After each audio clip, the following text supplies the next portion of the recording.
भैया आप भी अगर अपने भाड़े के घर को खुद के घर में कन्वर्ट करना चाहते हो, सालों से देखे हुए सपने आप पूरे करना चाहते हो, तो यही सही समय है 2025 अपनी खुद की home e commerce journey start करने का। आज की इस वीडियो में मैं आपको बताऊंगा ई कॉमर्स की पावर क्या है, साथ में ना किन चीजों के ऊपर आपको ध्यान देना चाहिए। तो है guys, welcome to another new blog. भैया आज की वीडियो बहुत ही डिफरेंट होने वाली है, बहुत ही स्पेशल होने वाली है। आपको मोटिवेशन है ना भर भर के इस वीडियो में मिलने वाला है। तो अभी मैं हूँ घर पे, अपना बस्ता भी रेडी हो चुका है, लैपटॉप भी ले लिया है। अभी यहां से सीधा हम जाएंगे पनवेल अपने वेयर हाउस पे और देखेंगे भैया आज के क्या क्या काम है, सारी चीजें। साथ में अगर आपने कल वाला ब्लॉग देखा रहेगा तो जो ऑर्डर्स आए थे ना भाई, उसमें आप देखोगे ना तो अच्छे खासे ऑर्डर ग्रोथ हुई थी। और उसमें ना मैंने ना बजट कितना लगाया था एडवर्टाइजिंग का। मैंने कल वाले ब्लॉग में आपको बोला था कि मैंने एड रन करी थी, लेकिन कितनी करी थी वो भी देख लेंगे। तो चलो यहां से निकलते हैं, सीधा वेयर हाउस पे बातें करते हैं। लो भाई आ गया वो अभी अपने शॉप पे, और यहाँ पे देखोगे तो भैया पूरा मार्केट जो है पूरी तरह से खाली हो चुका है। और आप देखोगे तो भाई पूरा है ना, पूरा इतना ठंडा हो चुका है ना। यहाँ पे लगभग बात करूँ रेंट की ना तो लगभग 50-60 रुपये भाड़े दे रहे लोग, और ठंडा भाई कुछ भी नहीं है। पूरा मार्केट देखो भाई, कभी इतना ठंडा था ही नहीं। मेन मार्केट है और पूरी तरह से भाई ये खाली हो चुका है। ये देखो भाई, ऐसे कुछ लोग रहते हैं जो आपके अगल बगल में रहेंगे और आपको ये करेंगे भाई डीमोटिवेट। लेकिन डीमोटिवेट होने का नहीं भाई, इनका काम जो होता है वो खाली हंसने का रहता है बस, या आपको खाली यही करेंगे, बाकी कुछ नहीं। अपना काम बनता है, अपने को बाहर में जाने दो भाई। जनता किसी से कोई भी कुछ भी सोचे, अपने को कुछ फर्क पड़ता नहीं। अपना काम जो है, अपना व्लॉगिंग है भाई, वो बनाते रहने का। तो भैया मस्त अभी अपने वेयर हाउस पे आ गया और सबसे पहले भाई मस्त मिसल मंगवाई है यहाँ से, और मिसल काटूंगा। साथ में अपने परमवीर भाई है, ब्लॉग भी एंजॉय कर रहा हूँ। लो भाई मस्त अपना खाना पीना हो गया है। अब थोड़ी बातें करते हैं बिजनेस की। तो यहाँ पे मैंने ना जस्ट अपना फ्लिपकार्ट का जो पैनल है ना बहुत टाइम के बाद ओपन कर लिया है। अब भैया यहाँ पे देखोगे तो फ्लिपकार्ट पे भैया सारी जगह पे 0 0 0, लेकिन यहाँ पे देखोगे ना तो कंप्लीट 30 डेज में लगभग हमने 1500 पार्सल डिस्पैच करे थे भाई। 1500 सक्सेसफुली पार्सल डिस्पैच होती है। पिछले महीने की बात है भाई, मई महीने की।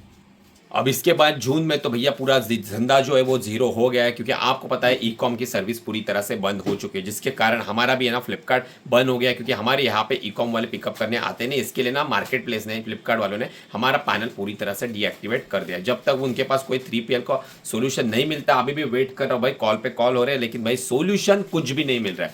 समझ में नहीं आ रहा है क्या करें क्या नहीं, क्योंकि हालत बहुत खराब हो चुकी है। क्योंकि यहाँ पे जितने भी सप्लायर थे ना पनवेल में, सबके अकाउंट बंद हो चुके हैं। किसी के पास भी ना ई कार्ड वाला नहीं आता है, और डिलीवरी के साथ इनका भी क्या इशू हो रहा है पता नहीं भाई। अभी तक अप्रूवल ही नहीं मिल रहा है 3PL का भाई। तो देख लेते अभी आगे चल के कुछ ना कुछ सोल्यूशन तो निकालना पड़ेगा। तो फिलहाल के लिए तो हमें वेट एंड वॉच ही करना है। तो अभी हमारा जो फोकस रहेगा वो मीशो के ऊपर है, और अभी जस्ट हम एक होम एंड किचन की कैटेगरी स्टार्ट करेंगे, तो उसके ऊपर भी हमारा फोकस रहेगा, वो भी मीशो। लो गाइज मैं आ गया ऑर्डर वाले सेक्शन में। थोड़ा ना अपन मीशो का भी देख लेते हैं भैया पैनल। तो यहाँ पे देखो होल्ड में 0 है, पेंडिंग में हमारे सुबह से 35 ऑर्डर आ चुके हैं। जैसे कि कल वाले ब्लॉग में देखा कि मैंने ना हमारे लास्ट वाले जो जितने भी 45 थे रात के, वो भी एक्सेप्ट करे थे। तो लगभग 195 ना जो हमारे आज का डिस्पैचिंग वाला काउंट है।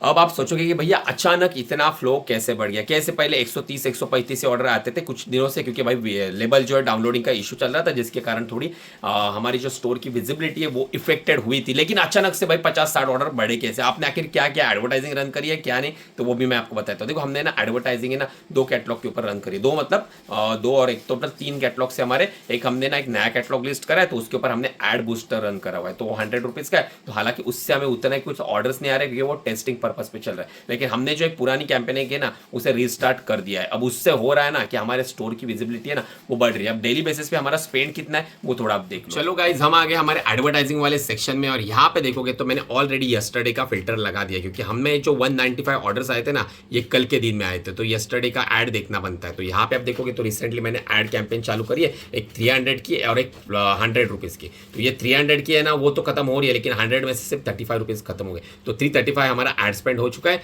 उसके हिसाब से रेवेन्यू देख लो भाई, लगभग 13,000 रुपए का। मतलब भैया 335 रुपया खर्च कर दिया, रेवेन्यू आ गया 12,890 रुपए का रेवेन्यू आ गया। ठीक है, आरओआई की बात करो तो ताबड़तोड़ 48% का ताबड़तोड़ आरओआई भाई, ये सबसे बेस्ट माना जाता है। इतना आरओआई आ गया ना तो भाई आप पैसे गिनोगे ही गिनोगे। साथ में व्यूज देखो, हमारी विजिबिलिटी देखो, 1 लाख व्यूज बढ़ गए हमारे स्टोर के इस कैटलॉग के ऊपर के। ठीक है, और ऑर्डर की बात करूँ ना तो देख लो भाई सीधा 40 ऑर्डर्स आ चुके हैं हमें। मतलब हमने 335 रुपए में हमें 40 ऑर्डर्स आ चुके हैं।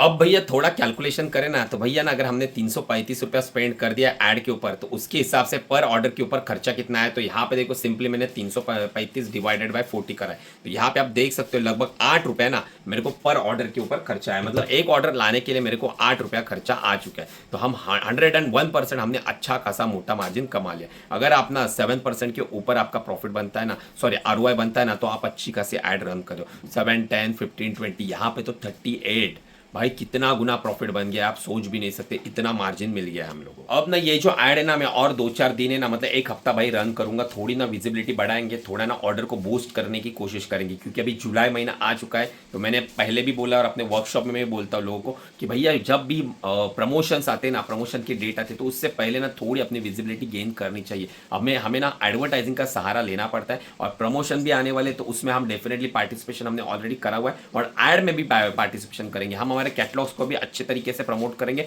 अच्छे तरीके से ऐड भी रन करेंगे, ताकि ना सेल में हमारे जो ऑर्डर्स है ना, आज 150 के आसपास आ गए, वो सेल में हमें डेली बेसिस पे 300 350 ऑर्डर्स आने चाहिए। तो 4 दिन का सेल है, तो अगर आपने पार्टिसिपेशन नहीं किया, अगर टैग ओपन है तो एक बार कर लो। इस डेली बेसिस पे हमारे ऐड कितने रन हो रहे हैं, ऑर्डर्स कितने आ रहे हैं, ये सारी चीजें तो डिस्कशन हो गया। अब बात करेंगे ई कॉमर्स के पावर के बारे में। अब जो लोग मुझे पहले से फॉलो करते हैं उनको तो पता ही रहेगा कि भैया हमने एक भाड़े के घर से हमारी ई कॉमर्स की जर्नी स्टार्ट हुई थी। बेसिकली बात करो ना, तो ये आप मेरा ऑफिस देख रहे हो ना, ये नया ऑफिस है, इसके बगल में ही हमने एक फ्लैट रेंट पे लिया था, और वहां से हमने ना खुद का ई कॉमर्स की जर्नी 3 साल पहले 2022 में शुरुआत करी थी। अब भाड़े का घर था, घर पनवेल में लेना मतलब भाई 40, 50, 60 लाख रुपए भाई जेब में होने चाहिए, तब यहाँ पे आप फ्लैट ले सकते हो। तो भाई सोचा नहीं था कि ई कॉमर्स से इतना पैसा आएगा कि हम भाई खुद का ऑफिस ले लेंगे। जरा ऑफिस तो छोड़ दो भाई, अब ये जो देख रहे हो ना, ये तो मेरा नया ऑफिस है, ये तो छोड़ दो, लेकिन ऑफिस लेने से पहले मैंने एक और चीज ले ली। हमारा जो है ना लोकेशन पनवेल है, और पनवेल से भाई 8 किलोमीटर दूर मुंबई गोवा का मेन हाईवे ना, वहां पे हमने ना हमारा एक बड़ा प्लॉट ले लिया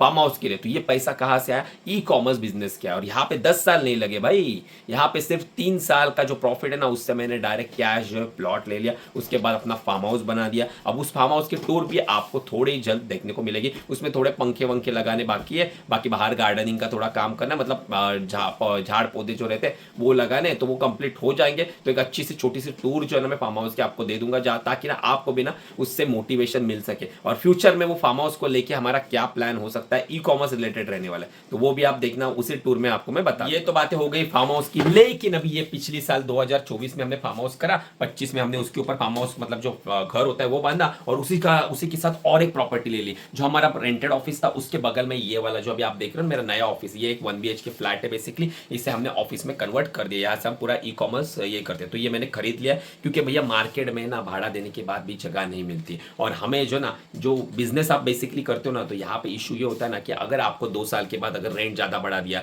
आपको खाली करना पड़ा, तो भाई दिक्कत हो जाती है। इसलिए अगर ना आपका खुद का ऑफिस रहेगा, खुद की प्रॉपर्टी रहेगी, तो आपको कोई निकाल नहीं सकता, और बिजनेस अपने को करना है तो हमारे खुद की एक प्रॉपर्टी होनी चाहिए। भले ही अभी आजकल हमारा ये छोटा है, लेकिन आने वाले दिनों में ना इससे दुगना तिगना भी बड़ा लेने की हम कैपेसिटी बनाएंगे, इससे बड़ा वेयर हाउस प्रॉपर तरीके से ले लेंगे, और वो भी खुद का। भाई ये पावर है ई कॉमर्स बिजनेस की। तो भाई सच बता रहा हूं, यही राइट टाइम है 2025 में। अभी तक इतना कंपटीशन बना ही नहीं है, जो नए सप्लायर आए ना उसके सामने भाई अनगिनत कस्टमर है, करोड़ों में कस्टमर बेस है हर मार्केट प्लेस का, उसके सामने कुछ ही लाख सप्लायर है भाई। तो आपको अभी भी अपॉर्चुनिटी है, 2025 एक बेस्ट राइट टाइम है, आप ई कॉमर्स बिजनेस कर सकते हो आराम से। साथ में यही है, ऑफिस तो हो गया, और बाकी छोटी चीजें क्या बोले भाई, लैपटॉप, मोबाइल, ये 1 लाख रुपए का पीसी देख रहे हो, ये सारा पैसा आ कहां से रहा है, ई कॉमर्स बिजनेस से भाई। ऑफलाइन में इतना पैसा भाई, इतने छोटे बिजनेस में कोई नहीं इतने छोटे दुकान से कमा सकता। साथ में मेरा एक पार्सल भी आ गया। अब मैंने जो आपको पता है कि भाई 2 महीने पहले मैंने एक 1.5 लाख रुपए का सैमसंग गैलेक्सी बुक फाइल लिया था 360, तो उसका मैंने क्या करा था ना भाई, स्क्रीन टच है पूरी तरह से, तो उसको मैंने स्क्रैच गार्ड लगवाया नहीं था। तो अभी ना 2-4 दिन पहले मैंने ऑर्डर करा था अमेजोन से, तो वो आ गया है। तो भाई इसका भी अनबॉक्स करके मैं आपको दिखा दूंगा। चलो गाइस, अभी सीधा घर पे आ गया, और आज तो भैया पहली बार ना मैं अपने घर से क्लेम रेस करने वाला। वो कैसे, देख लो जरा। तो यहाँ पे देखो गाइज, आज ना मैं मेरे साथ ना कस्टमर रिटर्न पार्सल है ना, जो स्पेशली रॉन्ग है या लेस क्वांटिटी वाले, वो पार्सल सारे घर पे लेके आया, और ना भाई यहाँ से अपने ये लैपटॉप के ऊपर ने अपन ने मीशो का पैनल ओपन कर दिया। तो ये देखो भाई, ये रिटर्न का टैब है। तो देखो बहुत सारे लोग बोलते हैं कि भैया रिटर्न में नुकसान होता है, तो काम करने का सही तरीका पता रहेगा ना। तो देख लो भाई 6.98 मतलब 7% का रिटर्न रेशियो है। कुरियर रिटर्न भी देखो, कुछ कुछ लोगों का 30% 40% जाता है, लेकिन हमारा देखो 10% है। तो ये क्यों होता है, उसका क्या रीज़न है, कौन सी चीज़ें रहती है जो आपको अप्लाई करनी पड़ती है, जिससे ये सारी चीज़ें आप प्रॉफिटेबली रन कर सकते हो। तो ये सब बातें जो है ना वो आपको सीखने को मिलेगी हमारे ई कॉमर्स मास्टर वर्कशॉप में। हालांकि अभी का तो फुल हो चुका है, लेकिन हमारा जो अपकमिंग है ना वो नई बैच हमारी स्टार्ट होने वाली है 20 जुलाई से। 20 जुलाई से हमारा नया वर्कशॉप स्टार्ट होने वाला है। तो जिनको भी पार्टिसिपेशन करना है तो यहाँ पे आपको नंबर मिल जाएगा, एक बार मैसेज कर देना, हमारी टीम जो है वो आपको रिप्लाई दे देगी। तो अभी फिलहाल तो मैं ये सारे क्लेम डाल देता हूँ, और बाद में आपको मैं वो जो बॉक्स आया था ना वो बॉक्स दिखा दूंगा कि उसके अंदर मैंने क्या ऑर्डर कर दिया। तो भैया ये रहा हमारा पार्सल जिसे मैंने ओपन कर लिया है। तो बेसिकली यहाँ पे इसमें ना स्क्रीन स्क्रैच गार्ड जो रहता है ना वो मेरे इस लैपटॉप का बुक 5 का मैंने ऑर्डर कर लिया, क्योंकि ये टच स्क्रीन है देखो। तो फिर इसमें ये होता है ना कि स्क्रैचेस आ रहे हैं, इसके लिए मैंने ये प्रोटेक्शन के लिए ये ऑर्डर कर लिया। अब इसे कल मैं फिक्स कर दूंगा इसके ऊपर।